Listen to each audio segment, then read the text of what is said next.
Hello students, I am Usha Rani, Biology lecturer, Vishwamanava Composite PU College. In previous class, that is in Biotechnology Principles and Process, we discussed about the tools that are involved in an rDNA technology. rDNA technology ಯಾವ tools ಇದೆ ಅಂತ ನಾವು discussion ಮಾಡಿದ್ವಿ. So ಯಾವ tools? So desired gene. So next one, there is an enzymes, vectors. Next one, vectors ಆದ್ಮೇಲೆ there is a competent host. Next one, bioreactor. So ಇಷ್ಟರ ಬಗ್ಗೆನೂ ನಾವು ಪ್ರೀವಿಯಸ್ ಕ್ಲಾಸಲ್ಲಿ ಡಿಸ್ಕಷನ್ ಮಾಡಿದ್ವಿ.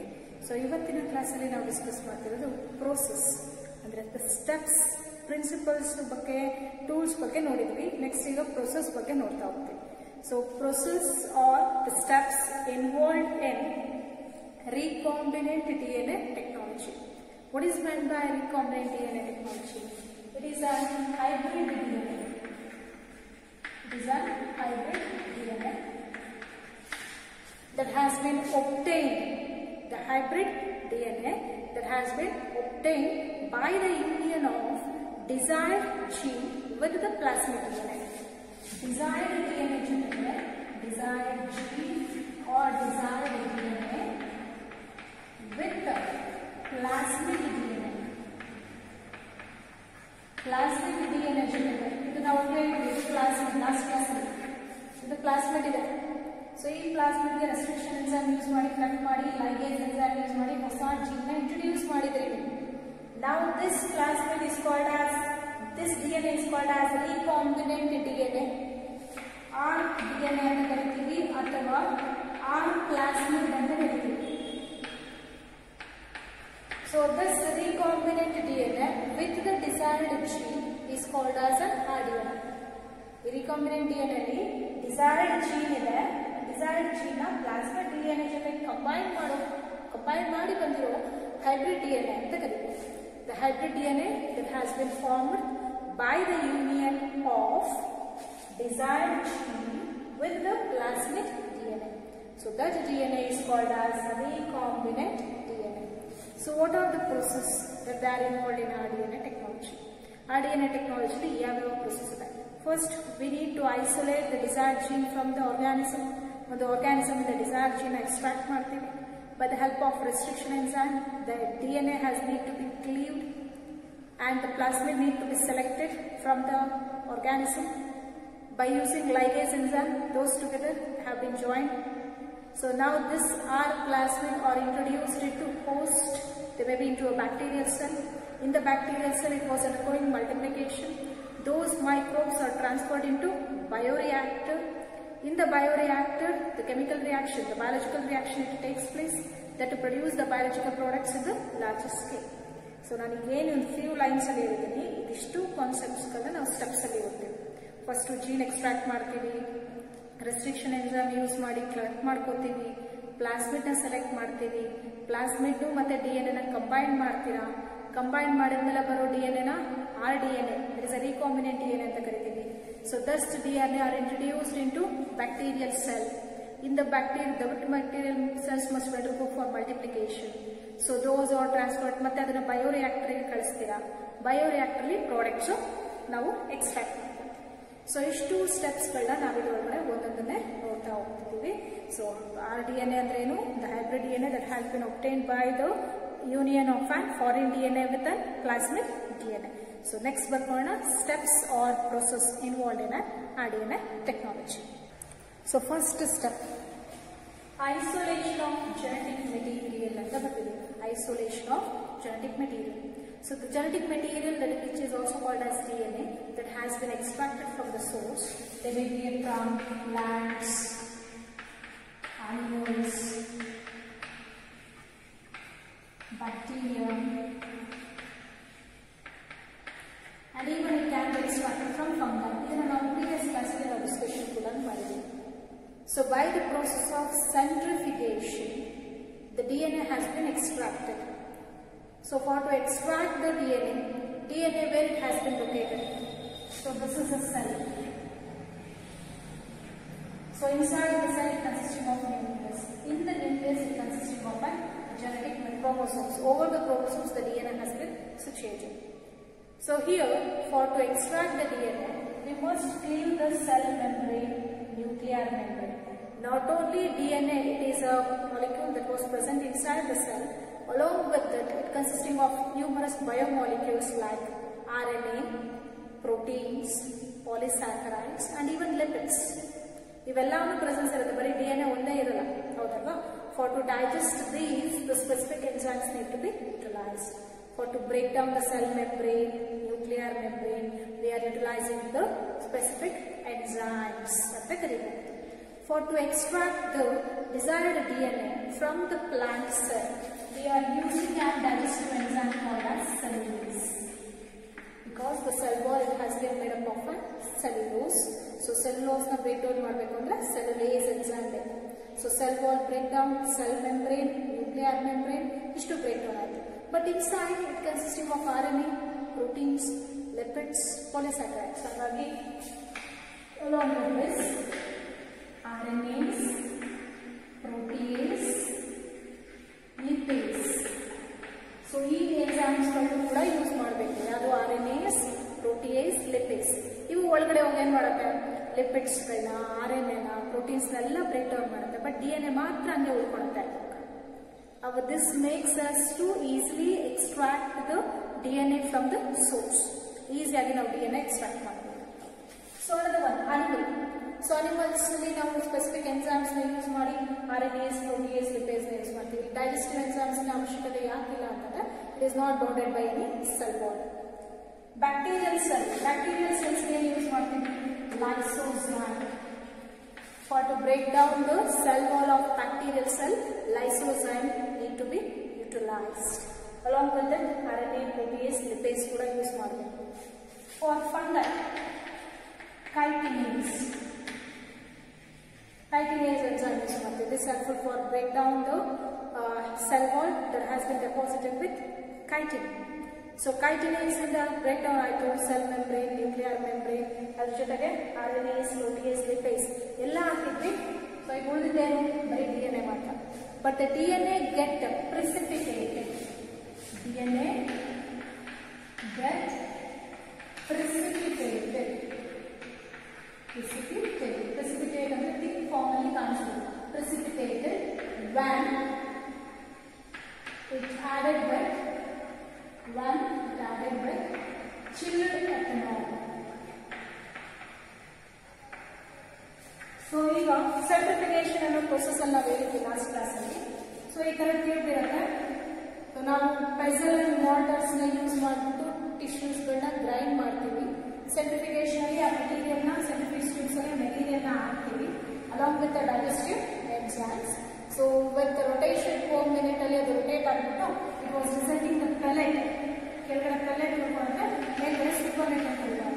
So that supernate need to be transferred in one another test tube. ಇನ್ನೊಂದು test ಟ್ಯೂಬ್ಗೆ supernate ಅನ್ನು transfer ಮಾಡ್ತೀವಿ.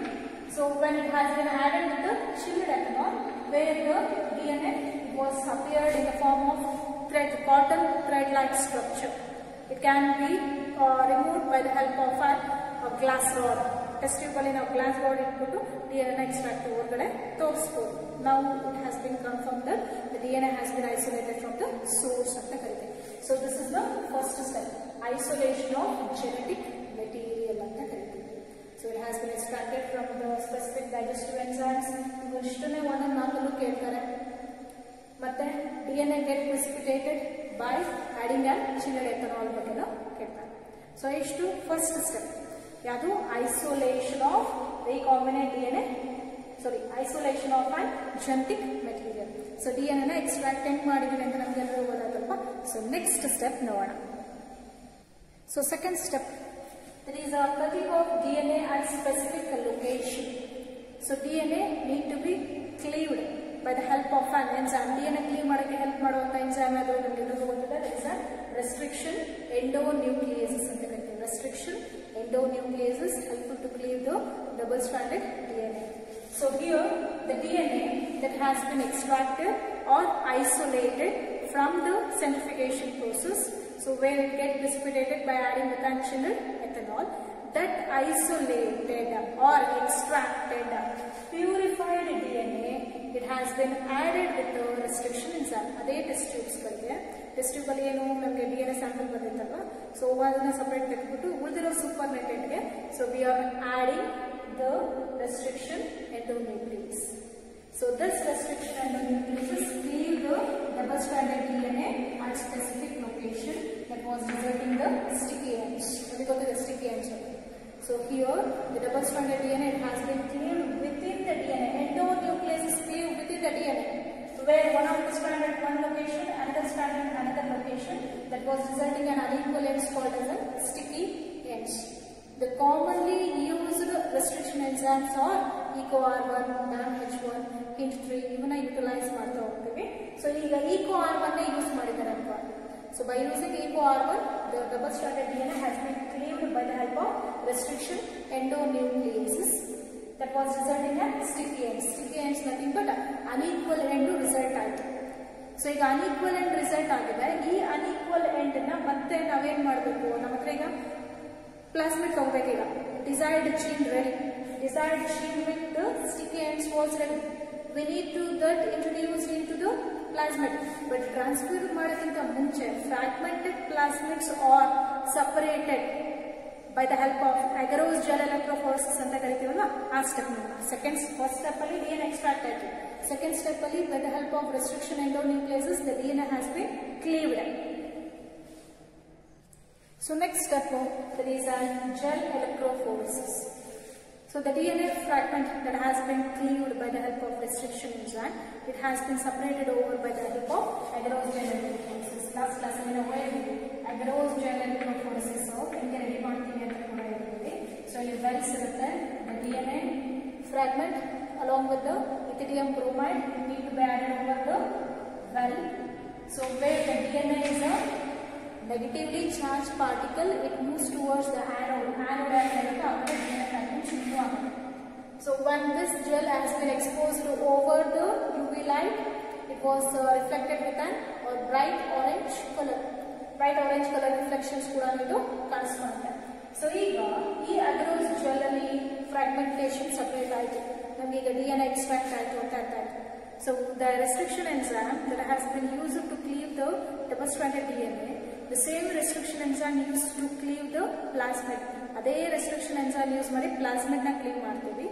The vector with the desired gene are combined together by the help of ligase enzyme. Then it obtains the rDNA. If the fragments of DNA was less in number, ಈ process ಮಾಡ್ತಿದ್ದೀವಿ but ನಮಗೆ DNA fragments ತುಂಬಾ ಕಮ್ಮಿ ಇದೆ ಅನ್ಕೋಣ. So ಕಮ್ಮಿ ಇದ್ದಾಗ ಏನು ಮಾಡಬೇಕು, there is a need for multiplication of the desired gene. ಆ ಜೀನ್ ಏನು ಮಾಡಬೇಕಾಗುತ್ತೆ, ಮಲ್ಟಿಪ್ಲಿಕೇಶನ್ ಮಾಡಬೇಕಾಗುತ್ತೆ. For multiplication we are using another step that is called amplification of DNA by PCR ಅಂತ ಬರ್ಕೊಳ್ಳಿ. ಸೊ ಇಲ್ಲಿ ನಿಮಗೆ ಇದು ನೆನಪಿದೆ, ಅಗರೋಸ್ ಜೆಲ್ ಎಲೆಕ್ಟ್ರೋಫೋರೆಸಿಸ್ ಅಲ್ಲಿ ಅಗರೋಸ್ ನ ಯಾಕೆ ಯೂಸ್ ಮಾಡ್ತೀವಿ, due to its corrosive property and sealing effect it has been extensively used. So where the DNA is a negatively charged particle which moves towards the anode. So here the DNA has been combined with the ethidium bromide. So ethidium bromide ಏನಕ್ಕೆ ಅಂದ್ರೆ it traps with UV light that has been reflected. When it has been exposed to UV light, it has been reflected with a bright orange color. ಹೌದಲ್ವಾ. So ಈ agarose gel ಏನಕ್ಕೆ use ಮಾಡ್ತೀವಿ, ethidium bromide ಯಾಕೆ use ಮಾಡ್ತೀವಿ ಅನ್ನೋದನ್ನ ಇದನ್ನ ಹೇಳಿದ್ವಿ. ಈಗ ಸಪರೇಟ್ ಮಾಡಿದ್ವಿ. ಆಮೇಲೆ ಏನು ಇಲ್ಯೂಷನ್ ಅನ್ನುವಂತಹ ಪ್ರೋಸೆಸ್ ಇಂದ ಅಗರೋಸ್ ಜೆಲ್ ನ ಕಟ್ ಮಾಡಿ DNA ಫ್ರಾಗ್ಮೆಂಟ್ಸ್ ನ ಹೊರಗಡೆ ತಗೊಳ್ತೀವಿ.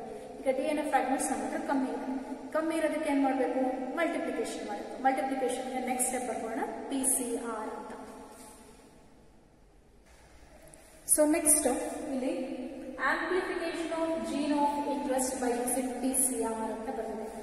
So PCR is abbreviated as polymerase chain reaction. Polymerase chain reaction ಅಂತಲೇ ಕರೀತಾರೆ. So this process has been introduced by a scientist or coined by a scientist known as Carey Mullis. Carey Mullis ಅನ್ನುವಂತಹ scientist PCR ಅನ್ನುವಂತಹ process ನ describe ಕೂಡ ಮಾಡ್ತಾರೆ, ಅದರ coin ಕೂಡ ಮಾಡ್ತಾರೆ.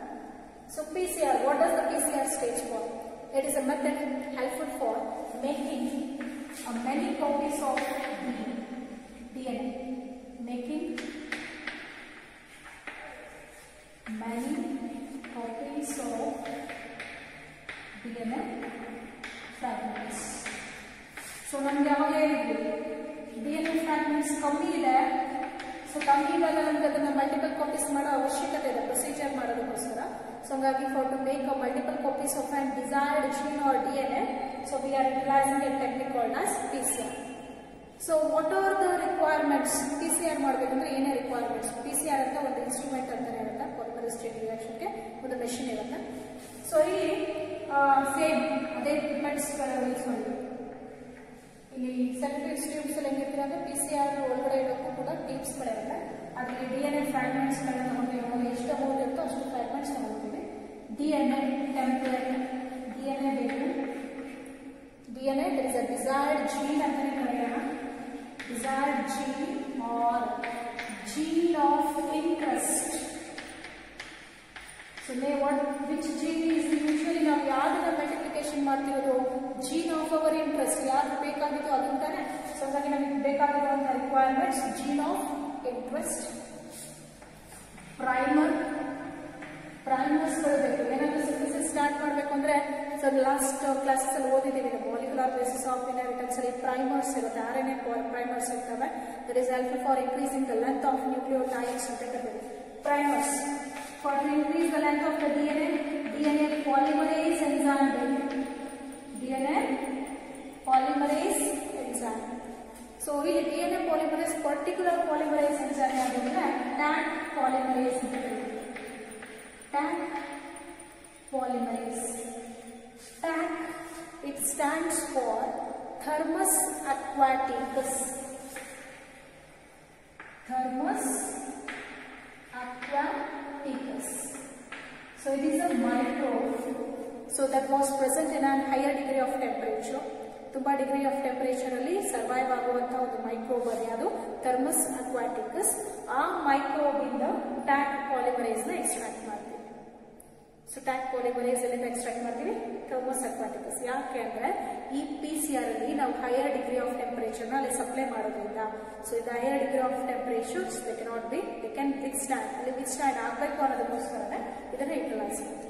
Because sometime in a higher degree of temperatures they have been ಅದೇನಾಗುತ್ತೆ degrade ಆಗೋ ಚಾನ್ಸಸ್ ಇರುತ್ತೆ ಅಥವಾ ಸ್ಪ್ಲಿಟ್ ಆಗೋ ಚಾನ್ಸಸ್ ಇರುತ್ತೆ. ಹಾಗಾಗಿ ಇದನ್ನ ಯೂಸ್ ಮಾಡ್ತೀವಿ. ಸೊ ಡಿಸೈರ್ಡ್ ಜೀನ್ ತಗೊಂಡಿದ್ದೀವಿ, gene of our interest. Primer ತಗೊಂಡಿದ್ದೀವಿ, DNA ಪಾಲಿಮರೇಸ್ ಎಂಜೈಮ್, ಅದರಲ್ಲೂ ಯಾವುದು Taq polymerase. So Taq polymerase ಬಗ್ಗೆ ನೆನಪಿರಲಿ ಕೇಳ್ಬೋದು 1 ಮಾರ್ಕ್ ಕ್ವೆಶ್ಚನ್ ಅಲ್ಲಿ. ಮತ್ತೆ ಅದನ್ನ ಯಾವ ಮೈಕ್ರೋಬ್ ಇಂದ ಎಕ್ಸ್ಟ್ರಾಕ್ಟ್ ಮಾಡ್ತಾರೆ ಅಂತಲೂ ನೆನಪಿಟ್ಕೊಳ್ಳಿ, ಥರ್ಮಸ್ ಅಕ್ವಾಟಿಕಸ್. ಸೊ ಈಗ ರಿಕ್ವೈರ್ಮೆಂಟ್ಸ್ ಇತ್ತು. ಸೊ ರಿಕ್ವೈರ್ಮೆಂಟ್ಸ್ ತಗೊಂಡು ನಾವೇನ್ ಮಾಡಬೇಕು? ಪ್ರೊಸೀಜರ್ ಸ್ಟಾರ್ಟ್ ಮಾಡಬೇಕಲ್ವಾ. So next one the steps involved in PCR ನೋಡೋಣ. ಸೊ ನೆಕ್ಸ್ಟ್ ಇಂಪಾರ್ಟೆಂಟ್ ಕಾನ್ಸೆಪ್ಟ್ ಏನಂದ್ರೆ amplification of DNA gene of our interest by using PCR ಅಂತ ಬಂದಿದೆ. There is a polymerase chain reaction. So this polymerase chain reaction procedure complete ಮಾಡೋಕ್ಕೆ steps ಗಳಿದೆ. So ಅವಾಗಲೇ ನಮಗೆ requirements ಬೇಕಾಯ್ತು. ಏನೇನು ಬೇಕಾಯ್ತು? there is a DNA ಬೇಕು, gene of our interest. Next DNA polymerase primer, ಅದ್ರ ಜೊತೆಗೆ ಡಿಆಕ್ಸಿರೈಬೋನ್ಯೂಕ್ಲಿಯೋಟೈಡ್ಸ್ ATGC ಸೀಕ್ವೆನ್ಸ್ ಕೂಡ ಬೇಕು. 4 deoxyribonucleotides, deoxy adenosine monophosphate, deoxy guanosine monophosphate ನೆನಪಿದಲ್ಲ. ಸೊ ಇಂತಹ 4 ಡಿಆಕ್ಸಿರೈಬೋನ್ಯೂಕ್ಲಿಯೋಟೈಡ್ಸ್ ಕೂಡ ಪ್ರೆಸೆನ್ಸ್ ಬೇಕು. ಏನೇನು requirements? Gene of our interest, primer, DNA polymerase. ಯಾವ DNA polymerase? TAC polymerase. So next to 4 deoxyribonucleotides. By using these requirements, so we are conducting the procedure of PCR. So PCR ಅಂದ್ರೆ steps ಬರುತ್ತೆ, 4 steps. Denaturation ಅಂತ ಒಂದು, annealing, extraction and next cycle of amplification. So first one denaturation ಅಂತ ಬರುತ್ತೆ. So denaturation ಇಲ್ಲಿ ನಿಮಗೆ ಡಯಾಗ್ರಾಮ್ಯಾಟಿಕ್ representation 2 marks ಅಂತ ಹೇಳ್ತಾರೆ. So with description 5 marks. Description ಜಾಸ್ತಿ ಕೇಳೋದು, 5 ಮಾರ್ಕ್ಸ್ ಇರುತ್ತೆ. ಸೊ ನೀಟಾಗಿ ಪ್ರಾಕ್ಟೀಸ್ ಮಾಡಿ. Explain the steps involved in PCR ಅಂತಾನೆ ಕೇಳ್ತಾರೆ. ಸೊ ಇಲ್ಲಿ first double stranded, this is an double stranded DNA. Double stranded DSDNA ಅಂತ ಹೇಳ್ತೀವಿ. ಡಬಲ್ ಸ್ಟ್ರಾಂಡೆಡ್ DNA ಪ್ರೆಸೆನ್ಸ್ ಇದೆ. ಅದರೊಳಗಡೆ 5' to 3', 3' to 5' ಲೋ ಇದು ಪ್ರೈಮ್ ರೀಜನ್ಸ್ ಕೂಡ ತೋರಿಸ್ತೀವಿ, ಪೋಲಾರಿಟಿ ತೋರಿಸ್ತೀವಿ.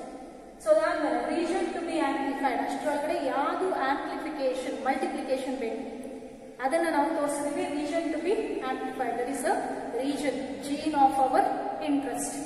Next, denaturation step. So in denaturation, the temperature need to be increased for about heated to about 90 to 98 degrees Celsius. Our reaction tube ಒಳಗಡೆ 90 to 98 degree temperature ಅಷ್ಟು heat ನ ಜಾಸ್ತಿ ಮಾಡಬೇಕಾಗುತ್ತೆ. So ಜಾಸ್ತಿ ಮಾಡಿದ ತಕ್ಷಣ double stranded ಇದ್ದಂತಹ DNA it become a single stranded DNA which is called template DNA. So it's a template DNA. Heat ಜಾಸ್ತಿ ಆದ ತಕ್ಷಣ denaturation process ಇಂದ single stranded DNA ಬಂತು. Suddenly the temperature need to be cooled for about 40 to 60 degrees Celsius by annealing process.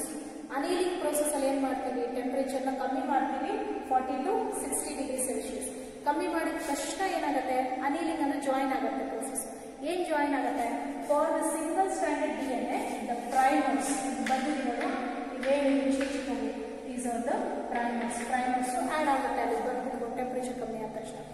So primers acts like an ಏನಂತ ಹೇಳ್ಬೋದು, initiators for to increase the length of the DNA. Start ಮಾಡಕ್ಕೆ help ಮಾಡ್ಬೋದು. So after that, by the help of primer, DNA polymerase ಕೂಡ addition ಆಗುತ್ತೆ. DNA polymerase ಅದು Taq polymerase extracted from Thermus aquaticus. ಇಲ್ಲಿ ನೋಡಿ higher degree of temperature ಅಲ್ಲಿ withstand ಮಾಡ್ಕೊಳ್ಳೋದು ಬೇಕಾಗಿರೋದ್ರಿಂದನೇ Taq polymerase ನ ಯುಟಿಲೈಸ್ ಮಾಡಿದ್ರು. ನಮಗೆ ಗೊತ್ತಿದೆ higher degree of temperature ಅಲ್ಲಿ enzyme deactivate ಆಗುತ್ತೆ ಅಂತ ಹಂಗಾಗಿ Taq polymerase ಜೊತೆಗೆ deoxyribonucleotides addition ಆಗಬೇಕಾದ ನ್ಯೂಕ್ಲಿಯೋಟೈಡ್ಸ್ ಹಂಗಾಗಿ. So that was resulting in extension. Next step is extension. Extension of DNA polymerase. The length of the DNA has been extended. So chick length is one kade totally two small single stranded DNA.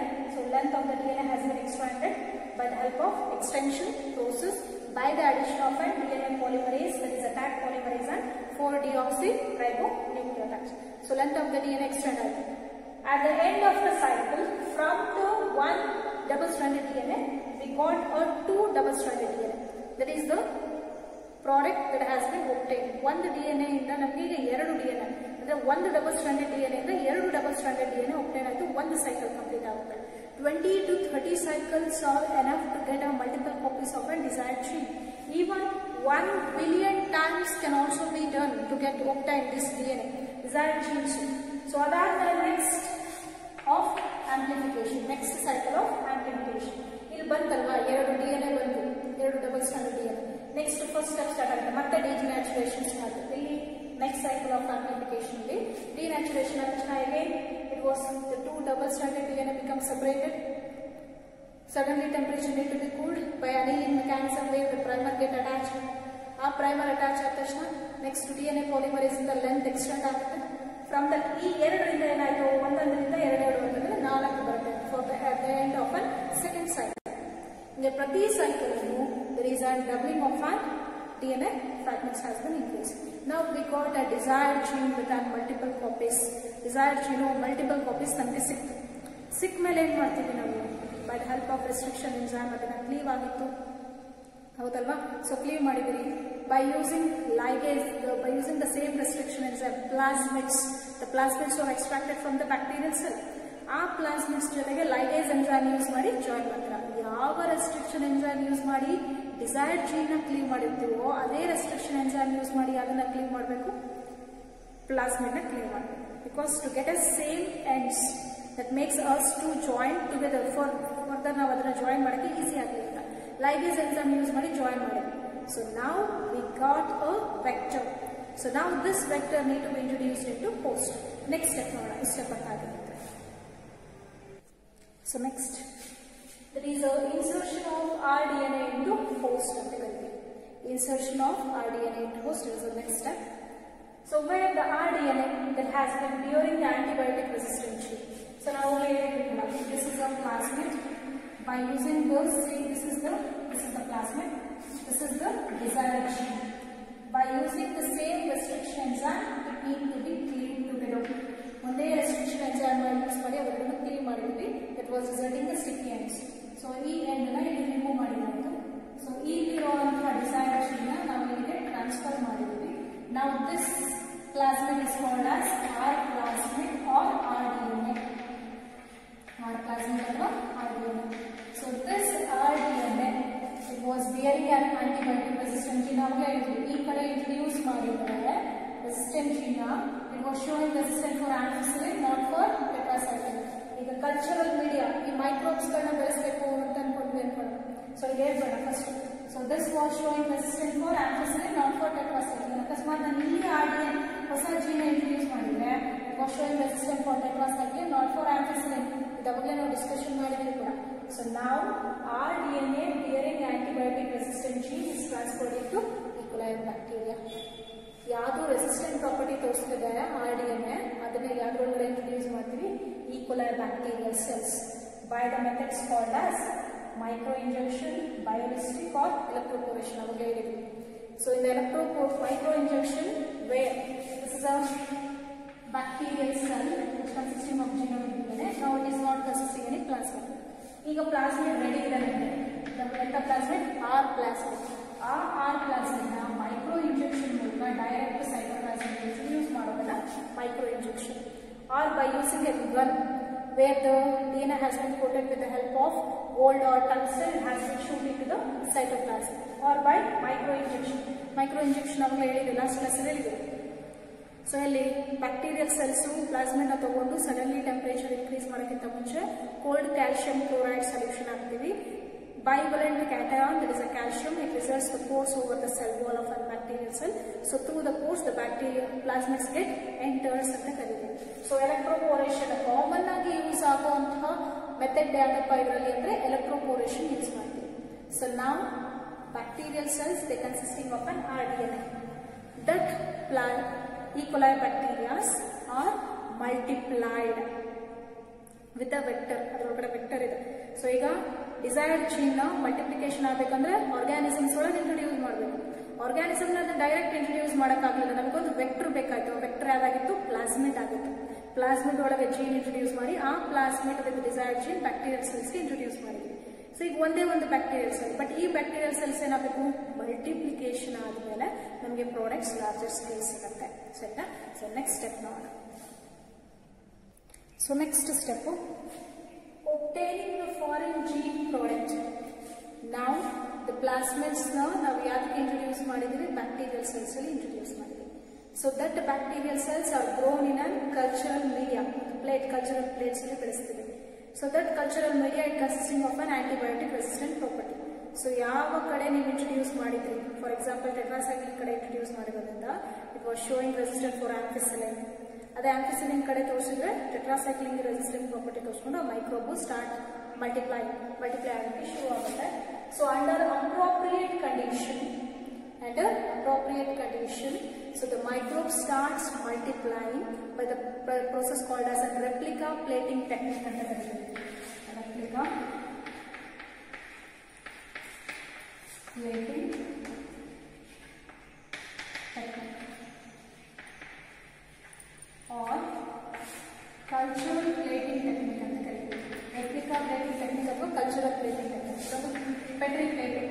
ಇಲ್ಲಿ ನಾವು ಒಂದೇ ಒಂದು microbe ಒಳಗಡೆ R plasmid introduce ಮಾಡಿದ್ವಿ. ಅದನ್ನ ಈ media ಇದೆ, growth media ಇದೆ. ಸೊ ಅದರಲ್ಲೇ ಒಂದು ಮೈಕ್ರೋಬ್ ಟ್ರಾನ್ಸ್ಫರ್ ಮಾಡಿದ್ವಿ. Within few minutes, few day ಒಳಗಡೆ ಏನಾಯ್ತು? ಫ್ಯೂ ಡೇ ಅಲ್ಲ, 24 hours ಒಳಗಡೆ ಮೈಕ್ರೋಬ್ಸ್ ಫುಲ್ ಸ್ಪ್ರೆಡ್ ಆಗಿರುತ್ತೆ. ಸೊ ನೆಕ್ಸ್ಟ್ ಡೇ ಇಲ್ಲೆಲ್ಲ ಮೈಕ್ರೋಬ್ಸ್ ಇತ್ತು. ನೆಕ್ಸ್ಟ್ ಡೇ ಬೇರೆ ಬೇರೆ ಕಲ್ಚರಲ್ ಪ್ಲೇಟ್ಸ್ ಅಲ್ಲಿ ಅವನ್ನೇನು ಮಾಡ್ತೀವಿ? ಟ್ರಾನ್ಸ್ಫರ್ ಮಾಡ್ತೀವಿ. ಸೊ ಟ್ರಾನ್ಸ್ಫರ್ ಮಾಡಿದ್ಮೇಲೆ ಏನಾಯ್ತು? ಪ್ರಾಡಕ್ಟ್ಸ್ ಜಾಸ್ತಿ ಬಂತು. So those microbes along with the nutrient media are introduced into bioreactor. So ಅವನ್ನ ಯಾಕೆ ಇಂಟ್ರೊಡ್ಯೂಸ್ ಮಾಡ್ತೀವಿ? ಬಯೋರಿಯಾಕ್ಟರ್. ಸೊ ಬಯೋರಿಯಾಕ್ಟರ್ ಇಂಟ್ರೊಡ್ಯೂಸ್ ಮಾಡಿದ್ಮೇಲೆ along with the fresh media, ಅದಕ್ಕೆ ನ್ಯೂಟ್ರಿಯೆಂಟ್ ಮೀಡಿಯಾನು ಸಪ್ಲೈ ಮಾಡಬೇಕು, ಮೈಕ್ರೋಬ್ಸ್ ಸಪ್ಲೈ ಮಾಡ್ತೀವಿ. ಸೊ ದ ಸ್ಟಾರ್ಟ್ ಸ್ಪಿನ್ ಆಗ್ತಾ ಹೋಗುತ್ತೆ. So spin ಆದ್ಮೇಲೆ the start producing the biological products. They are called as a recombinant protein. So by the recombinant protein, the product has been extracted. Recombinant protein formally extract ಮಾಡ್ತೀವಿ. So ಬರೀ protein ಅಷ್ಟೇ ಅಲ್ಲ, enzymes, antibiotics, medicinal products, food ಪ್ರಾಡಕ್ಟ್ಸ್ನು ಕೂಡ ಈ bioreactor ಇಂದ ನಾವು extract ಮಾಡ್ತೀವಿ. So with a desired gene that has been obtained from the RDNA technology. RDNA ಟೆಕ್ನಾಲಜಿಯಿಂದ ಆಂಟಿಬಯೋಟಿಕ್ಸು, ಮೆಡಿಸಿನ್ಸು ಇವನ್ನೆಲ್ಲವನ್ನೂ ಎಕ್ಸ್ಟ್ರಾಕ್ಟ್ ಮಾಡ್ಬೋದು. ಸೊ ಈಗ ಬಯೋರಿಯಾಕ್ಟರ್ ಅಸ್ಯೂಮ್ ಮಾಡ್ತೀವಿ. ಬಯೋರಿಯಾಕ್ಟರ್ಲಿ ನಾವೇನು ಹಾಕಿದ್ದೀವಿ? Nutrient media along with microbes spin ಆಗ್ತಿದೆ, ಬಯಾಲಜಿಕಲ್ ಪ್ರಾಡಕ್ಟ್ಸ್ ಸಿಂಥಸಿಸ್ ಮಾಡ್ತಿದೆ, ಒಂದು ಕಡೆ ಪ್ರಾಡಕ್ಟ್ನ ಡ್ರೈನ್ ಮಾಡ್ಕೊತೀವಿ, ಅವು ಯೂಸ್ ಮಾಡಿರುವಂತಹ ನ್ಯೂಟ್ರಿಯೆಂಟ್ ಮೀಡಿಯಾನ ತೆಗೆದುಬಿಟ್ಟು ಹೊಸ ಫ್ರೆಶ್ ಮೀಡಿಯಾನ ಅವಾಗ ಆ್ಯಡ್ ಮಾಡಬೇಕು, pH ಕಂಟ್ರೋಲ್ ಮಾಡಬೇಕು, ಫೋಮ್ ಬ್ರೇಕರ್ಸ್ ಕೂಡ ಯುಟಿಲೈಸ್ ಮಾಡ್ತಿದ್ದೀವಿ. ಪ್ರಾಡಕ್ಟ್ಸ್ ಲಾರ್ಜರ್ ಸ್ಕೇಲ್ ನಮಗೆ ಸಿಗ್ತೀವಿ ಎಲ್ಲಿ bioreactor, but the product obtain from the bioreactor it is not pure. ಅದನ್ನ ಮತ್ತೆ ಫರ್ದರ್ ಪ್ರೊಸೆಸ್ ಮಾಡ್ತೀವಿ, ಅದನ್ನ ಡೌನ್ ಸ್ಟ್ರೀಮ್ ಪ್ರೊಸೆಸಿಂಗ್ ಅಂತ ಕರಿತೀವಿ. ಸೊ ನೆಕ್ಸ್ಟ್ ಸ್ಟೆಪ್ ನೋಡೋಣ, down stream processing. So the product that has been obtained from the bioreactor, it is not 100% pure. So it was undergoing a further process, the collective process that to obtain the finished product from the bioreactor. It is a process called as a downstream processing anta karite. Final product ಏನು obtain ಮಾಡ್ತೀವಿ, ಆ obtain ಆಗಕ್ಕೆ steps ಗಳಿದೆ. First separation, ಆ product ನ separate ಮಾಡಬೇಕು. Purification, separation, purification process ನಡೆಯುತ್ತೆ. And adding of suitable preservatives, ಅದಕ್ಕೆ preservatives ಗಳನ್ನ ಆಡ್ ಮಾಡಬೇಕು. And quality testing, ಅದನ್ನು ಕ್ವಾಲಿಟಿ ಟೆಸ್ಟ್ ಮಾಡಬೇಕು. If it is a medicinal products, clinical trials ಗಳನ್ನ ಅಂಡರ್ಗೋ ಆಗಬೇಕು. ಸೊ ಅಷ್ಟು ಪ್ರಾಡಕ್ಟ್ ಪ್ಯೂರಿಫೈಡ್ ಆದ್ಮೇಲೆ ಬಂದಂತಹದ್ದನ್ನ, so then it has been commercialise, ಅದನ್ನ ಮಾರ್ಕೆಟ್ಗೆ ಬಿಟ್ಕೊಡ್ಬೇಕಾಗತ್ತೆ. ಸೊ ಇಷ್ಟನ್ನು ನಾವು ಡೌನ್ ಸ್ಟ್ರೀಮ್ ಪ್ರೊಸೆಸಿಂಗ್ ಅಲ್ಲಿ ಓದ್ತೇವೆ. ಸೊ ಇಷ್ಟು process of RDNA technology. First, extraction of desired gene or an foreign DNA. So next, fragmentation by using restriction, endonucleases, separation by using agarose gel electrophoresis, amplification of DNA by PCR, insertion of RDNA into host, the obtaining the foreign gene product, then downstream processing. So ಇಷ್ಟು steps ನೋಡ್ಕೋಬೇಕು. ಇದು 5 ಮಾರ್ಕ್ಸ್ಗೆ important ಆಗುತ್ತೆ. ಬರೀ PCR ನೇ 5 ಮಾರ್ಕ್ಸ್ಗೆ ಕೇಳ್ತಾರೆ. So ಇಲ್ಲಿ ಒಂದು schematic representation ಇದೆ.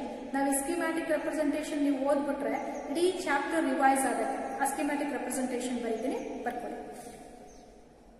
ದ ಪ್ರೊಸೆಸ್ ಆಫ್ RDNA ಟೆಕ್ನಾಲಜಿನ ಒಂದು ಸ್ಕೀಮ್ಯಾಟಿಕ್ ರೆಪ್ರೆಸೆಂಟೇಷನ್ ಅಲ್ಲಿ ನಿಮಗೆ ಡಿಸ್ಕ್ರೈಬ್ ಮಾಡ್ಕೊಳ್ತಾ ಇರ್ತೀವಿ. So this is the donor cell. ಒಂದು ಅನಿಮಲ್ ಸೆಲ್ ಪ್ರೆಸೆನ್ಸ್ ಇಲ್ಲ, ಅನಿಮಲ್ ಸೆಲ್ ಅದನ್ನ ನಾವು ಡೋನರ್ ಅಂತ ಕರಿತೀವಿ. ಯಾಕೆಂದ್ರೆ ಅದು ಡೊನೇಟ್ ಮಾಡ್ತಿದೆ ಅಲ್ವಾ ಡಿಸೈರ್ಡ್ ಜೀನ್, ಹಾಗಾಗಿ ಡೋನರ್ ಸೆಲ್. ಸೊ ಅದರ ನ್ಯೂಕ್ಲಿಯಸ್ ಇಂದ by using and digestive enzymes and an RNase, protease and even an lipases enzymes use ಮಾಡಿ desired gene extract ಮಾಡಿ. Foreign DNA with a desired gene has been extracted. The double-stranded DNA with a desired gene has been extracted. This is the bacterial cell. From the bacterial cell, the plasmid has been extracted. This is a small circular double-stranded extra-chromosomal DNA has been extracted. By using the same restriction enzyme, that is an EcoR1. By using the same restriction enzyme, both the desired gene and the plasmid need to be cut to get a sticky end. So this is an desired gene. So usually now recognition site of EcoR1, GAATTC ಆ form ಅಲ್ಲಿ ಇದನ್ನ cut ಮಾಡ್ತಿದ್ದಾರೆ. ಇದು ಅಷ್ಟೇ GAATTC form ಅಲ್ಲಿ GAATTC form ಅಲ್ಲಿ cut ಆಗಿದೆ, cleave ಆಗಿದೆ. ಸೊ ಹಾಗಾಗಿ ಒಂಚೂರು ದೊಡ್ಡದಾಗಿ ಬರೋದಿಲ್ಲ, ಅದನ್ನ ಕ್ಲೀನ್ ಆಗಿ ಪಾಸ್ ಮಾಡಿ ಬರ್ಕೊಂಡಿದ್ದೀವಿ. So ಇವೆರಡು ಕೂಡ foreign DNA with sticky end has been resulted, plasmid DNA has been with sticky end has been resulted. Both are joined together by a process called ligation or annealing. Ligation ಅಥವಾ annealing process ಇಂದ ಅವೆರಡನ್ನು join ಮಾಡ್ತಾರೆ. Now the formation of RDNA has been obtained. ಈ RDNA ನೋಡಿದ್ರೆ ಗೊತ್ತಾಗುತ್ತೆ GAATTC. So ಈ ತರ ಎರಡನ್ನೂ ಕೂಡ ಕಂಬೈನ್ ಮಾಡಿದ್ವಿ. ಸೊ ಈಗ ಫರ್ದರ್ ಸ್ಟೆಪ್ ಇದೆ, ಇದನ್ನ ಕಂಟಿನ್ಯೂಟಿ ಬರ್ಕೋಬೇಕು. ನೀವು ಬರೆಯುವಾಗ ಒಂದ್ರ ಕೆಳಗೆ ಬರ್ಕೊಂತ ಹೋಗಿ. ಸೊ ಫಸ್ಟ್ ಇಲ್ಲಿಂದ ಇಲ್ಲಿ ತನಕ ಬರ್ರಿ, ಇದ್ರ ಕೆಳಗಡೆ ಏನ್ ಬರೀಬೇಕು, ಇದನ್ನ ಬರಬೇಕು, ಕೆಳಗಡೆ ಬರ್ಕೊಳ್ಳಿ ಇದ್ರ ಕೆಳಗೆ. ಸೊ ಇದ್ರ ಕೆಳಗಡೆ ಕಂಟಿನ್ಯೂ ಮಾಡ್ಬೇಕು ಈಗ ನೆಕ್ಸ್ಟ್ ಸ್ಟೆಪ್, ಓಕೆನಾ? ಸೊ ಇದೇ ಸ್ಟೆಪ್ ಕಂಟಿನ್ಯೂಟಿ. ಅವಾಗಲೇ RDNA ಉಪಯೋಗ ಅದ್ರ ಕೆಳಗಡೆ ಮತ್ತೆ ಇನ್ನೊಂದು ಚಿಕ್ಕದಾಗಿ ಬಂದ್ಬಿಟ್ಟು RDNA. So this is the plasmid-free bacterial cell. Plasmid-free bacterial cell. These are plasmid too. It need to be introduced into a bacterial cell. So where the transfer of RDNA using a cold calcium chloride solution, increasing the temperature of 42 degrees Celsius. ಅದನ್ನು ನೋಡಿದ ತಕ್ಷಣ ಗೊತ್ತಾಯ್ತು, the method to introduce RDNA into host by electroporation. So ಅವಾಗ ಈ bacterial cells ನೋಡೋದಂದ್ರೆ plasmid introduces the host bacteria where it consisting of RDNA. So in the RDNA, so it was undergoing, the RDNA was undergoing multiplication that to produce the clones of RDNA. Clones are the multiple copy site. Multiplication of host. ಈಗ bacterial cells ನ multiplication ಮಾಡ್ತೀವಿ by replica plating method or cultural plating method. So ಅವಷ್ಟು ಏನ್ ಮಾಡ್ತೀವಿ, microbes along with the nutrient medium, it has been added into bioreactor ಒಳಗಡೆ add ಮಾಡ್ತೀವಿ. So where the recombinant protein has been obtained from the bioreactor. The obtained product, it was undergoing downstream processing. So from downstream processing, the product need to be undergo for purification, then it was further undergo for marketing. So purification ಆದ್ಮೇಲೆ next ಅದೇನಾಗುತ್ತೆ marketing undergo ಆಗುತ್ತೆ ಅಂತ ಕರೀತಾರೆ. So ಇಷ್ಟು process ಇದರೊಳಗಡೆ ನಾವು ಓದ್ತಾ ಹೋಗ್ತೀವಿ. ಸೊ ಅಷ್ಟನ್ನು ಕೂಡ ಕಂಪ್ಲೀಟ್ ಆಗಿ ಇದರಲ್ಲಿ ಸ್ಕೀಮ್ಯಾಟಿಕ್ ರೆಪ್ರೆಸೆಂಟೇಷನ್ ಬರುತ್ತೆ. ಟೆಕ್ಸ್ಟ್ ಬುಕ್ ಅಲ್ಲಿ schematic representation of RDNA technology ಅಂತ ಇದೆ. ಅದು ಒಂದ್ಸತಿ ಕೇಳಿದ್ದಾರೆ ಬೋರ್ಡ್ ಪೇಪರ್ ಅಲ್ಲಿ, ಹಂಗಾಗಿ ಅದನ್ನ ಪ್ರಾಕ್ಟೀಸ್ ಮಾಡ್ಕೋಬೇಕು. ಸೊ ಇದರ ಲಾಸ್ಟ್ಗೆ ಒಂದು ವಿಡಿಯೋ ಕ್ಲಿಪ್ ಅಲ್ಲಿ ಅದನ್ನ ಹಾಕ್ತೀನಿ, ಅದನ್ನ ನೋಡ್ಕೊಂಡು ಬಂದು ಪ್ರಾಕ್ಟೀಸ್ ಮಾಡ್ಕೊಳ್ಳಿ. ಸೊ ಇಷ್ಟ ಆದ್ಮೇಲೆ ಇವತ್ತಿನ ಅಸೈನ್ಮೆಂಟ್ ಕ್ವಶನ್ಸ್ ಬರ್ಕೊಳ್ಳಿ. ಸೊ ಇವತ್ತಿನ assignments questions, describe the steps involved in RDNA technology. ಅಷ್ಟು ಸ್ಟೆಪ್ಸ್ಗಳನ್ನ ನಾವು ಸ್ವಲ್ಪ ಚಿಕ್ಕದಾಗಿ ಡಿಸ್ಕ್ರೈಬ್ ಮಾಡ್ತಾ ಹೋಗಿ, ಬಟ್ ಕಾನ್ಸೆಪ್ಟ್ಸ್ ಕಂಪ್ಲೀಟ್ ಇರಬೇಕು. Explain the procedures involved in PCR with the help of schematic representation. PCR the schematic representation, diagrammatic representation ಬರೆದು ಅದಕ್ಕೆ explanation ಮಾಡಬೇಕು. ಪ್ರೋಸೆಸ್ಗಳು PCR ಅಂದ್ರೆ ಏನು, ಅದರ ಇನ್ವೆಂಟ್ ಮಾಡೋರೇನು, ಅದಕ್ಕೆ requirements, steps with diagram. Write a note on downstream processing. Downstream processing ಬಗ್ಗೆ ಒಂದು note. Write the schematic representation of RDNA technology. RDNA ಟೆಕ್ನಾಲಜಿದು ಒಂದು ಸ್ಕೀಮ್ಯಾಟಿಕ್ ರೆಪ್ರೆಸೆಂಟೇಷನ್ ಇದೆ, ಅದನ್ನ ಲಾಸ್ಟ್ ವಿಡಿಯೋ ಕ್ಲಿಪ್ ಅಲ್ಲಿ ಲಾಸ್ಟಿಗೆ ಹಾಕ್ತೀನಲ್ವ, ಅದನ್ನ ನೋಡಿ ಪ್ರಾಕ್ಟೀಸ್ ಮಾಡಿ. NCERT ಟೆಕ್ಸ್ಟ್ ಬುಕ್ ಕೊಟ್ಟಿದ್ದಾರೆ, ಅದನ್ನ ನೀವು ಬರೀಬೇಕಾಗುತ್ತೆ. ಸೊ ಇಲ್ಲಿಗೆ ಈ ಚಾಪ್ಟರ್ ಕಂಪ್ಲೀಟ್ ಆಯ್ತು. ಸೊ ಇದನ್ನ ಸ್ವಲ್ಪ ರಿವೈಸ್ ಮಾಡ್ಕೊಂಡ್ ಬಂದ್ಬೋಣ ನೆಕ್ಸ್ಟ್ ಕ್ಲಾಸಿಗಿಂತ. ಇದೇ ಕ್ಲಾಸಲ್ಲಿ ರಿವೈಸ್ ಮಾಡಿ ನೆಕ್ಸ್ಟ್ ಕ್ಲಾಸಲ್ಲಿ it is an application of ಬಯೋಟೆಕ್ನಾಲಜಿನ ಸ್ಟಾರ್ಟ್ ಮಾಡುತ್ತೆ. ಓಕೆನಾ? ಸೊ ಫಸ್ಟ್, ಸೊ ಇಲ್ಲಿ first biotechnology. So it is a term coined by scientist called as Karl Erki. The EFB, there is an European Federation of Biotechnology. They define the biotechnology as an integral science, so which involves molecular organisms or enzymes, parts, their cells, parts thereof, molecular analogs that to produce the products and services. That is the definition for biotechnology. There are two principles of biotechnology, that is genetic engineering. Principles of genetic engineering ಅಂತ ಒಂದು, and maintenance of sterile condition,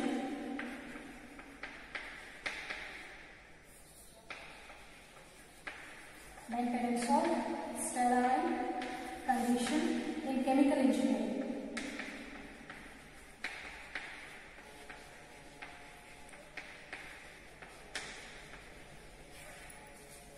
So genetic engineering, alteration in the chemistry of a genetic material, so where the phenotype of an individual is also get altered. So next to maintenance of sterile condition is necessary to produce the biological products in a larger scale. The first microbe that is used in an RDNA technology for to extract the antibiotic resistant gene, it is a Salmonella typhimurium.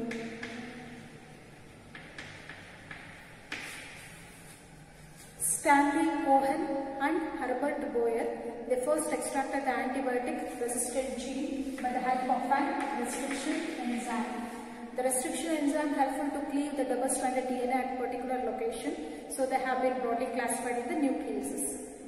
So where it usually recognizes next to, so where the another enzyme helpful to join the double-stranded DNA, that is called as a ligase enzyme. Restriction enzymes, they are called as molecular scissors, helpful to cleave the double-stranded DNA. Ligase enzymes are called as molecular glue or molecular stitches, helpful to join the DNA fragments. So ಇಲ್ಲಿ next one, the steps involved in our RDNA technology. Over steps ಗಿಂತ ಮುಂಚೆ first identification of desired gene, introduction of desired gene into host, so maintenance of sterile condition to get obtained product from the desired gene ಅಂತ ಹೇಳಿದೆ. Tools involved in RDNA technology: desired gene, enzymes, vectors, competent host and bioreactor. ಅರ್ಥ ಆಗ್ತಿದೆ ಅಲ್ವಾ? ಸ್ವಲ್ಪ ಕ್ಲೀನಾಗಿ glance ಮಾಡ್ಕೊಳ್ಳಿ, book ಇಟ್ಕೊಳ್ಳಿ, reference last time worksheet ಇತ್ತಲ್ವಾ, ನೋಟ್ ಮಾಡ್ಕೊಂಡಿರ್ತೀರ, ಪಾಯಿಂಟ್ಸ್ ಅನ್ನು ಇಟ್ಕೊಂಡು ಕೇಳಿಸ್ಕೊತಾ ಹೋಗಿ. ಇದರಲ್ಲಿ ಫಸ್ಟ್ ಒಂದು ಯಾವುದು? desired gene. The gene of our own interest is called desired gene, or a foreign DNA that has been extracted from the source like plants, animals, bacteria and fungal by using digestive enzymes. For plant cells plus cellulase use ಮಾಡ್ತೀವಿ, bacterial cell lysozyme, fungal ಸೆಲ್ಸ್ಗೆ chitinase use ಮಾಡ್ತೀವಿ. So next, where the extracted DNA or purified DNA it get precipitated with the chilled ethanol ಅಂತ ಕರೀತೀವಿ. So next ಅದಾದ್ಮೇಲೆ ನಾವು ಹೇಳಿದ್ದು enzyme. The enzymes are broadly classified into nucleases, that is into exonucleases and endonucleases. The double-stranded DNA that cleave at a terminal location, it is called exonucleases. When it was cleaved within the DNA, it is called as an endonucleases. ಅದಾಗ್ತದೆ ಅಲ್ವಾ? So ಈಗ ಅದೇ restriction enzyme ಎಷ್ಟು number of base pairs ನ recognise ಮಾಡುತ್ತೆ? 6 base pairs ನ recognise ಮಾಡುತ್ತೆ. So it recognise usually palindromic sequence. What are palindromic sequence? The sequence which read forward and backwards same. So there are numerous restriction enzymes, example EcoR1, BAMH1, SAL1, CLAV1, ಈ ತರ different forms ಗಳ example ಕೊಟ್ಟಿದ್ದೀವಿ. So the recognition site of EcoR1, that is a GAA-TTC ಮತ್ತು ಉಲ್ಟಾ GAA-TTC, 5' to 3', 3' to 5'. EcoR1, it has been abbreviated as it extracted from an Escherichia coli, or it is a strain. One, it is an order in which it has been extracted from the microbe. So idadmele blunt end to sticky ends. When the restriction enzymes cleave the double-stranded DNA at the same location, it was resulting equal ends called as blunt end. When it was resulting an unequal end is called as a sticky ends. So ishtu admele the desired gene are separated or isolated by the help of agarose gel electrophoresis. In agarose gel electrophoresis, due to its sieving effect, the DNA, based upon its density, they have been separated, where the larger DNA, largest DNA fragments go slowly and faster, smaller DNA fast agi move agutte. DNA is a negatively charged particle, so it moves towards anode. The DNA has been combined with a chromogenic substance called ethidium bromide, because when it has been exposed to UV light, it gets traps and it has been reflected with orange bright color. The process of cutting the gel to extract the DNA from the agarose gel is called as an elution. So ishtu step ಆಯ್ತು. Next ಬರೀತೀವಿ third one, it is cloning vectors. Last class ಅಲ್ಲಿ ಹೇಳಿದ್ವಲ್ಲ ಅದು. Cloning vectors, these are the molecular vehicles helpful to transfer the desired gene from one organism to another organism. Most of all, the plasmids, cosmids and bacteriophages are used. Plasmids are the small, circular, double-stranded, extra-chromosomal DNA that they are undergoing self-replication. So, ishtaadmele double-stranded DNA in presence ಇದೆ. So ಇದ್ರ ಒಳಗಡೆ specific regions ಅಲ್ಲಿ ಇದನ್ನ cleave ಮಾಡಬೇಕು, ಹೌದಲ್ಲಪ್ಪ? So cleave ಮಾಡಿ ಯಾವ enzymes ನ use ಮಾಡಿ ಕ್ಲೀವ್ ಮಾಡ್ತಿರೋ ಅದೇ ಎನ್ಸೈಮ್ಸ್ ಯೂಸ್ ಮಾಡಿ ಪ್ಲಾಸ್ಮಿಡ್ ನ ಕ್ಲೀವ್ ಮಾಡಬೇಕು ಅಂತ ಹೇಳಿದೀವಿ. ಸೊ ಹಾಗಾಗಿ ಇಲ್ಲಿ ನಾವು ಪ್ಲಾಸ್ಮಿಡ್ PBr322 ಸ್ಟ್ರಕ್ಚರ್ ಹೇಳಿದೀವಿ. PBr322 ಡಯಾಗ್ರಾಮ್ ಪ್ರಾಕ್ಟೀಸ್ ಮಾಡಬೇಕು. It consisting of first one, origin of replication, the region where the replication starts, along with the desired gene, it was undergoing replication. Selectable markers helpful to distinguish transformants and non-transformants. Non-transformants are easily eliminated. Transformants are allowed to grow further. It was showing resistant for an antibiotics like ampicillin, tetracycline, kanamycin, chloramphenicol, etc. So next one, cloning site, the region where the desired genes are introduced. By the introduction of an foreign DNA, the antibiotic resistant gene shows inactivation process. It is called insertional inactivation. The vectors used in plants to transfer the desired gene are called as TI plasmid. In animals, that is an retrovirus. Next, competent host or E. coli bacteria.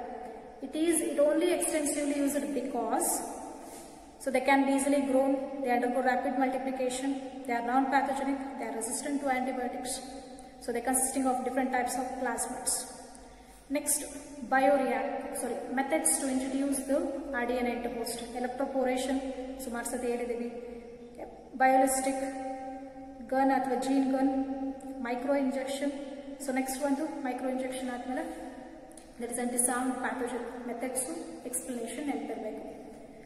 Bioreactor, it is a vessel made up of stainless steel constructed to produce the biological product in a larger scale. ಅದರೊಳಗಡೆ inoculum ಅಂತ ಹೇಳ್ತೀವಿ, fresh media ಮೈಕ್ರೋಬ್ಸ್ಗಳನ್ನ transfer ಮಾಡ್ತೀವಿ, flat bladed impeller spin ಮಾಡುತ್ತೆ, foam controlling agent, sterile air introduction ಕೊಟ್ಟಿರ್ತೀವಿ, pH controlling units ಕೂಡ ಇರುತ್ತೆ. The product has been obtained from the bioreactor. Simple stirred tank bioreactor, sparged stirred tank bioreactor, ಈ ಎರಡನ್ನೂ ಹೇಳಿದೀವಿ. ಎರಡನ್ನೂ ಡಯಾಗ್ರಾಮ್ ಕ್ಲೀನ್ ಆಗಿ practice ಮಾಡ್ಕೊಳ್ಳಿ. Next process of RDNA technology.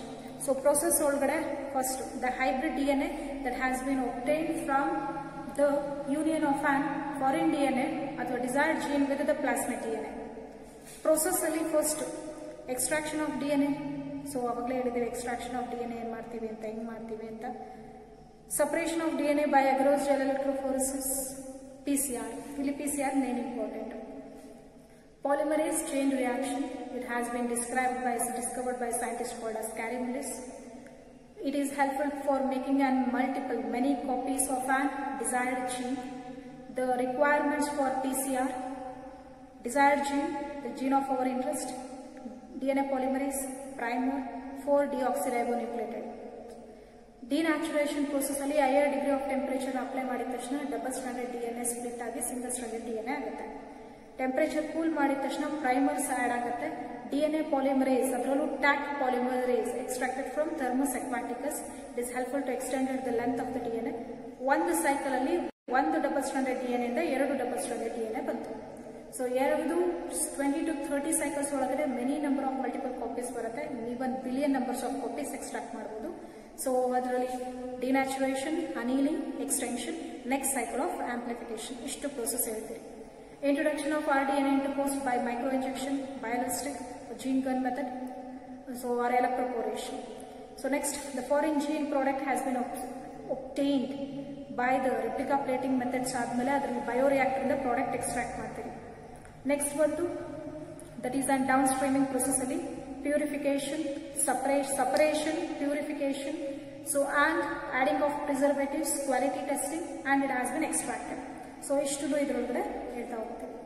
So ಇಷ್ಟು ಸ್ಟೆಪ್ಸ್ ಇದರೊಳಗಡೆ ಇನ್ವಾಲ್ವ್ ಆಗಿದೆ. ಇದಕ್ಕೆ ಡಯಾಗ್ರಾಮೆಟಿಕ್ ರೆಪ್ರೆಸೆಂಟೇಷನ್ ಲಾಸ್ಟ್ ಮಂತ್ ಕೂಡ ಕಂಪ್ಲೀಟ್ ನಿಮ್ಗೆ ಸಿಂಪಲ್ ಆಗಿ ಅರ್ಥ ಆಗಲಿ ಅಂತ ಬರ್ತಿದ್ದೇವೆ. ಬಟ್ ನಿಮ್ಗೆ ಎಕ್ಸಾಮ್ ಅಲ್ಲಿ ಕೇಳಿದಾಗ ಇದನ್ನು ಬರೀಬೇಕಾ ಕನ್ಫ್ಯೂಸ್ ಆಗುತ್ತೆ. ಇದನ್ನು ನಾವು ಬೋರ್ಡ್ ಮೇಲೆ ಬರ್ದಿದ್ದು ನಿಮಗೆ ಈಸಿ ಆಗಲಿ ಅಂತ. ಟೆಕ್ಸ್ಟ್ ಬುಕ್ ಅಲ್ಲಿ NCERT ಟೆಕ್ಸ್ಟ್ ಬುಕ್ ಅಲ್ಲಿ ಇನ್ನೊಂದು ಡಯಾಗ್ರಾಮೆಟಿಕ್ ರೆಪ್ರೆಸೆಂಟೇಷನ್ ಕೊಟ್ಟಿದ್ದಾರೆ. Schematic representation of RDNA, plasmid DNA, desired gene combined ಆಗುತ್ತೆ. ಅದನ್ನ ಬ್ಯಾಕ್ಟೀರಿಯಲ್ ಸೆಲ್ಸ್ ಒಳಗಡೆ ಮಲ್ಟಿಪ್ಲಿಕೇಶನ್ ಆಗುವಂತಹ ಪ್ರೊಸೆಸ್ ತೋರಿಸಿದ್ದಾರೆ. ಅದನ್ನ ಲಾಸ್ಟ್ ಫೋಟೋ ಕಾಪಿಯಲ್ಲಿ ನೋಡಿ ಬರೀಬೇಕು. ಅದನ್ನೇ ಪ್ರಾಕ್ಟೀಸ್ ಮಾಡಬೇಕು. ಲಾಸ್ಟ್ ಕ್ವಶನ್ ಕೊಟ್ಟಿದ್ದಲ್ವಾ, ಅವಾಗಲೇ ಒಂದು question right the schematic representation of RDNA technology ಅಂತ, ಅದು NCERT ಟೆಕ್ಸ್ಟ್ ಬುಕ್ ಅಲ್ಲಿ ಇರೋದನ್ನೇ ಬರೀಬೇಕು. ಯಾಕಂದ್ರೆ ಅದನ್ನ ಬೋರ್ಡ್ ಅಲ್ಲಿ ಕೇಳಿದ್ದಾರೆ ಕೂಡ. ಸೊ ಇಷ್ಟು ಈ ಚಾಪ್ಟರ್ ರಿಲೇಟೆಡ್. ಇದರ ಮೇಲೆ ಇನ್ನೂ ಏನಾದರೂ ಡೌಟ್ಸ್ಗಳಿದ್ರೆ, ಕ್ಲಾರಿಫಿಕೇಶನ್ ಬೇಕಿದ್ರೆ ಕಾಲ್ ಮಾಡಿ. ಅಸೈನ್ಮೆಂಟ್ಸ್ಗಳನ್ನ ವಿತಿನ್ ಟೈಮ್ ಸಬ್ಮಿಟ್ ಮಾಡಿ. Thank you students. ಇವತ್ತು ಬಯೋಟೆಕ್ನಾಲಜಿ ಪ್ರಿನ್ಸಿಪಲ್ಸ್ ಆ್ಯಂಡ್ ಪ್ರೊಸೆಸ್ಸಲ್ಲಿ ನಾವು ಡಿಸ್ಕಸ್ ಮಾಡಿದಂತಹ concept the process involved in RDNA technology. What is meant by RDNA technology? RDNA, it is an hybrid DNA that has been obtained by the combination of desired gene with the plasmid DNA. So ಅದಕ್ಕೆ ಸ್ಟೆಪ್ಸ್ಗಳು ಇದೆ. ಆ ಸ್ಟೆಪ್ಸ್ಗಳನ್ನ ನೋಡಿದ್ದೀವಿ ಇವತ್ತು ಕ್ಲಾಸಲ್ಲಿ. ಅದರ related first one, isolation of an genomic DNA from the donors. So donors ಅಂದರೆ ಯಾರು ಡೊನೇಟ್ ಮಾಡ್ತಾರೆ ಅವರು. ಸೊ ಅದರಲ್ಲಿ plasmids, animals, plants, bacterial cells and even fungal ಸೆಲ್ಸಿಂದ ಜೀನೋಮಿಕ್ DNA ಎಕ್ಸ್ಟ್ರಾಕ್ಟ್ ಮಾಡ್ತೀರಿ.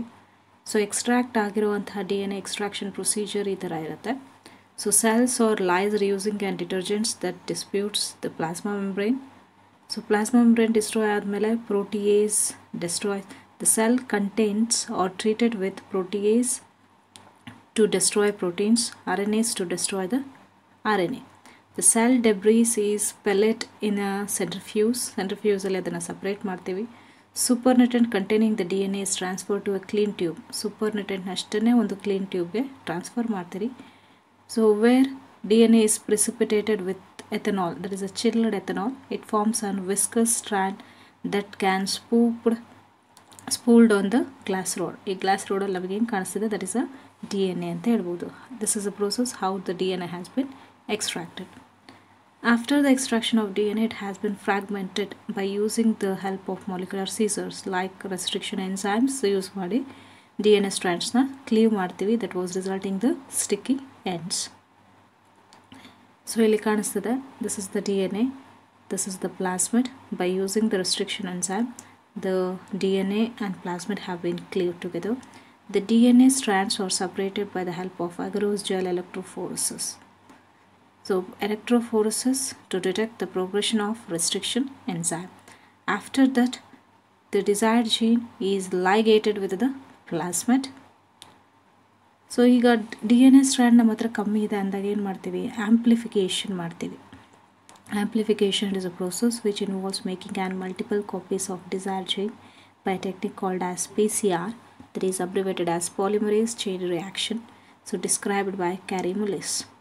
So this requirements ಏನೇನು ಬೇಕು, DNA, double stranded DNA ಬೇಕು, and deoxyribonucleotides, Taq polymerase ಬೇಕು, primers ಬೇಕು. So steps involved in PCR: denaturation process ಅಲ್ಲಿ double stranded DNA with the region to be amplified, it get a higher degree of temperatures that was resulting in separation of double stranded DNA into a single strand. Suddenly temperature annealing ಮಾಡಿದ ತಕ್ಷಣ primers ಬಂದು ಅಲ್ಲಿ add ಆಗುತ್ತೆ. DNA polymerase, that is a Taq polymerase. Taq polymerase extracted from Thermus aquaticus that can withstand higher degree of temperature. ಅದ್ರ ಜೊತೆಗೆ ಡಿಆಕ್ಸಿರೈಬೋನ್ಯೂಕ್ಲಿಯೋಟೈಡ್ಸ್ ಕೂಡ add ಮಾಡ್ತೀವಿ. The prime with the help of primer and by the addition of DNA polymerase, the length of the DNA has been extended by a process called extension. By one double-stranded DNA, the two double-stranded DNA has been obtained. So billion number of copies of DNA fragments can also be obtained by the help of PCR.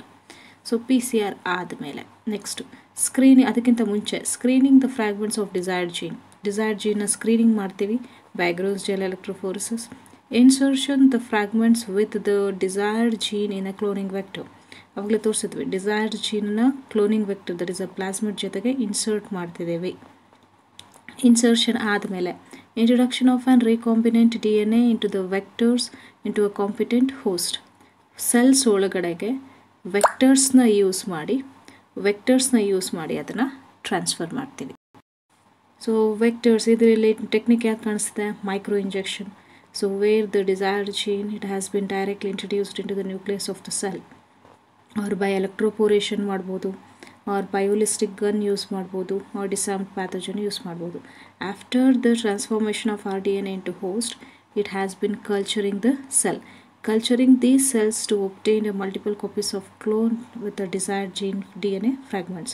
So ಈ ಥರ cultural plating ಅಥವಾ replica plating technique ಅಂತ ಕರಿತೀವಿ. Transformation of host cell, using these copies to transform suitable host cells to express the desired gene. Cells ಒಳಗಡೆ ಹೋದ್ಮೇಲೆ ಅದ್ರದ್ದು expressing ಪ್ರಾಪರ್ಟಿನ ಅದೇನು ಮಾಡುತ್ತೆ, ರಿಸಲ್ಟ್ ಮಾಡ್ತಾ ಹೋಗುತ್ತೆ. ಸೊ ಇಲ್ಲಿ ಹೇಳ್ತೀವಿ ಎರಡು ಡಿಸೈರ್ಡ್, ಒಂದು ಪ್ಲಾಸ್ಮಿಡ್ ಇದೆ, the non transformed cell. So overnight ಅದು ಗ್ರೋ ಆದಮೇಲೆ ಸೊ ಆಂಪಸ್ ಯಾವುದು ರೆಸಿಸ್ಟೆಂಟ್ ಪ್ರಾಪರ್ಟಿ ತೋರಿಸುತ್ತೆ, ನ್ಯೂಟ್ರಿಯೆಂಟ್ ಮೀಡಿಯಾದಲ್ಲಿರುವಂಥ ಆ್ಯಂಟಿಬಯೋಟಿಕ್ ರೆಸಿಸ್ಟೆಂಟ್, ಅದ್ರ ಮೇಲೆ ಬೆಳೆಯೋನ ನಾವು ಟ್ರಾನ್ಸ್ಫಾರ್ಮೆಂಟ್ಸ್ ಅಂತ ಕರಿತಾ ಹೋಗ್ತೀವಿ. So this is helpful to identify which are the plasmids are transformants ಅಂತ. ಸೊ ಅದಾದಮೇಲೆ along with the microbes nutrient media, it has been transferred into a bioreactor. It is a larger vessel that has been designed to produce the biological product in a larger scale. So ಇದರಲ್ಲಿ ಎರಡು instrument ಇದೆ, simple stirred and sparged stirred tank bioreactor. So ಎರಡರದ್ದು ಕೂಡ ಏನಾಗುತ್ತೆ, product extraction ಮಾಡ್ತಾ ಹೋಗ್ತೀವಿ. So product extract ಮಾಡಿದ್ಮೇಲೆ it is not 100% pure. So it must be undergone for an downstream processing. So downstream ಪ್ರೊಸೆಸಿಂಗಲ್ಲಿ ಏನು ಮಾಡ್ತೀರಿ, separation, purification of an biological products. After that it has been added with the suitable preservatives. So and even it must be undergone for clinical trials and quality control testing. ಆಮೇಲೆ ಅದನ್ನು ನಾವು ಮಾರ್ಕೆಟಿಗೆ release ಮಾಡುವಂತಹ process ಇರುತ್ತೆ. So ಇಷ್ಟನ್ನು ನಾವೇನಂತ ಕರಿತೀವಿ, down stream processing ಅಂತ ಕರಿತೀವಿ. ಸೊ ಇಲ್ಲಿ ಒಂದು ಸ್ಕಿಮ್ಯಾಟಿಕ್ ರೆಪ್ರೆಸೆಂಟೇಷನ್ ಕಾಣಿಸ್ತದೆ ನಿಮಗೆ. ನಾನು ಕ್ಲಾಸಲ್ಲಿ ಹೇಳುವಾಗ ಹೇಳಿದ್ದೆ ಒಂದು ಫೋಟೋ ಕಾಪಿ ಹಾಕ್ತೀವಿ, ಅದನ್ನು ಪ್ರಾಕ್ಟೀಸ್ ಮಾಡಬೇಕು ಅಂತ. ಇದನ್ನು ಬೋರ್ಡ್ ಎಕ್ಸಾಮಲ್ಲಿ ಒಂದು ಸತಿ ಕೇಳಿದ್ದಾರೆ. Diagrammatic representation of R DNA technology. Foreign DNA, plasmid, there is a plasmid DNA. By using same restriction enzyme, both are cleaved together. By the help of ligase enzyme, they have been joined together. Join ಆದಮೇಲೆ so ಅದನ್ನು ಐಕೋಲೈ bacterial ಸೆಲ್ಸಲ್ಲಿ introduce ಮಾಡ್ತೀವಿ. ಆಮೇಲೆ ಅವನ್ನ bacterial ಸೆಲ್ಸ್ನ multiplication ಮಾಡ್ತೀವಿ. So ಈ ಥರ multiplication ಮಾಡಿದ ಮೇಲೆ ಅವನ್ನ ಬಯೋರಿಯಾಕ್ಟ್ರಿಂದ ಪ್ರಾಡಕ್ಟ್ನ ನಾವು ಎಕ್ಸ್ಟ್ರಾಕ್ಷನ್ ಮಾಡುವಂಥ ಪ್ರೊಸೆಸ್ಗಳನ್ನ ನೋಡಬಹುದು. ಸೊ ಹಾಗಾಗಿ ಈ ಡಯಾಗ್ರಾಮೆಟಿಕ್ ರೆಪ್ರೆಸೆಂಟೇಷನ್ನ ಪ್ರಾಕ್ಟೀಸ್ ಮಾಡಿ. ಲಾಸ್ಟ್ ಕ್ವಶನ್ ಕೂಡ ಕೊಟ್ಟಿದ್ದೀವಿ, write the schematic representation of recombinant DNA ಅಂತ. ಸೊ ಅದರಲ್ಲಿ ಇದು ಪ್ರೆಸೆನ್ಸ್ ಇರಬೇಕು. ಓಕೆನಾ? Okay, thank you students.